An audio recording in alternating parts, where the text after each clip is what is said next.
আমার ৩২ বছর বয়সী দিদি অনেক বছর পর আমাদের বাড়িতে ফিরে এসেছিলেন।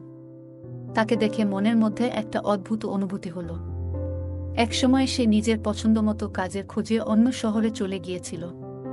তখন বাবার সঙ্গে তার বিয়ে নিয়ে বেশ বড়সড় একটা তর্ক হয়েছিল। সেই রাগ আর অভিমানে সে বাড়ি ছেড়ে চলে যায়। দিদির বাড়ি আসার পর থেকে সে সবসময় আমার আশেপাশে ঘোরাঘুরি করত। একদিন সকালে আমি গোসল করে এসে দ্রুত জিন্স পরতে গিয়ে সমস্যায় পড়লাম।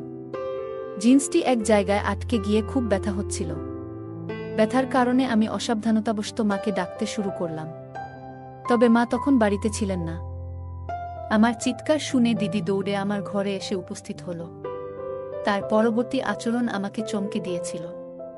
আমি লজ্জায় মাথা নিচু করে বললাম, দিদি, আমি নিজেই পারব। কিন্তু তিনি শান্তভাবে বললেন, লজ্জা পেলে সমস্যাটা আরও জটিল হতে পারে। আমাকে সাহায্য করতে দাও। আমি কিছু বললাম না, চোখ বন্ধ করে দাঁড়িয়ে রইলাম। তারপর হঠাৎ আমার দিদি ছিলেন অনেক সুন্দর, গায়ের রং ছিল অনেক ফর্সা। তার বয়স ৩২ হলেও তাকে দেখলে মনে হতো এখনও তার বয়স ১৮। কারণ তিনি তার শরীরের অনেক যত্ন করতেন, যা তাকে অনেক আকর্ষণীয় করে তুলত। জানি না কেন তিনি এখনো বিয়ে করেননি। আমার নাম ঈশান। আমি ১০ম শ্রেণীর ছাত্র। আমার জীবন অন্য সাধারণ শিশুদের মতো ছিল না, কারণ বাবা মা দুজনেই কর্মজীবী। বেশিরভাগ সময় বাড়ি ফাঁকা থাকত, বিশেষ করে দুপুরে স্কুল থেকে ফিরে নিজেকে একা পেতাম।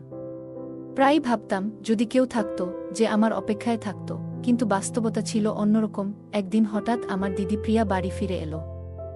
অনেকদিন ধরে সে অন্য শহরে পড়াশোনা এবং চাকরি করছিল। বাড়ি ফেরার পর থেকে সে আমার সঙ্গে সময় কাটাতে শুরু করল। স্কুল থেকে ফিরে দেখতাম সে আমার অপেক্ষায় বসে আছে। আমরা গল্প করতাম, একসঙ্গে খেতাম, সময় কাটাতাম। একদিন আমি বইপত্র গুছাতে গিয়ে সমস্যায় পড়ি। দিদি হেসে এসে বলল, তুমি এত এলোমেলো কেন? সে গুছিয়ে দিয়ে বলল, এভাবে একটু ঠিকঠাক চললে তো ভালো হয়। ধীরে ধীরে আমাদের দিনগুলো সুন্দর হয়ে উঠল। দিদি আমার জীবনের শূন্যতাগুলো পূরণ করল। তার বয়স ৩২ বছর, এখনো বিয়ে হয়নি। বাবা জানালেন সে কিছুদিন আমাদের সঙ্গে থাকবে। এই খবর যেন আমার জীবনে নতুন আলো নিয়ে এলো। অবশেষে আমার পাশে কেউ থাকবে, আমার গল্প শুনবে এবং যত্ন